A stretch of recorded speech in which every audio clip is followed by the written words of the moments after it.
Notre département a des contraintes importantes qui limitent l'implantation des éoliennes. D'abord, nous avons 2 parcs naturels régionaux.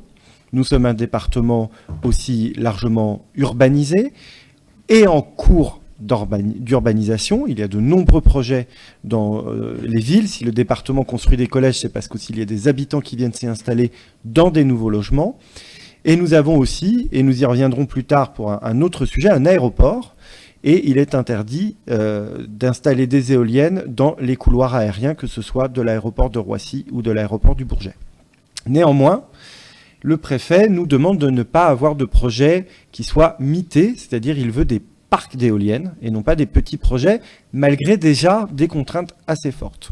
De plus, un certain nombre de grands projets, environnementaux notamment, n'ont pas été pris en compte dans cette cartographie, notamment la forêt du Val d'Oise, Pierre-les-Bessancourt. Et évidemment, nous allons planter 1 million d'arbres. Ce n'est pas pour injecter des tonnes de ciment dans la terre au même endroit.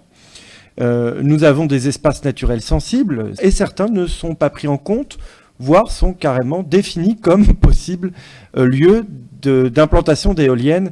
Je pense qu'il faut être raisonnable sur ce point de vue-là. Autre point, nous avons créé un sanctuaire de biodiversité validé par l'État, expérimental, que tout le monde trouve extrêmement intéressant et innovateur.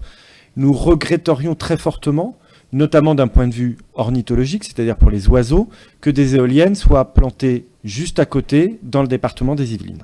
Je rappelle aussi que le Val d'Oise, les 2 grandes zones venteuses du Val d'Oise sont situées dans le Vexin et dans le Pays de France, qui ont pris le nom, tous les 2, des parcs naturels régionaux qui les entourent.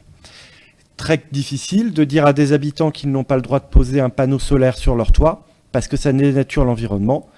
Dixit, l'architecte des bâtiments de France, mais par contre qu'une éolienne plantée au milieu de ces terrains, elle serait magnifique.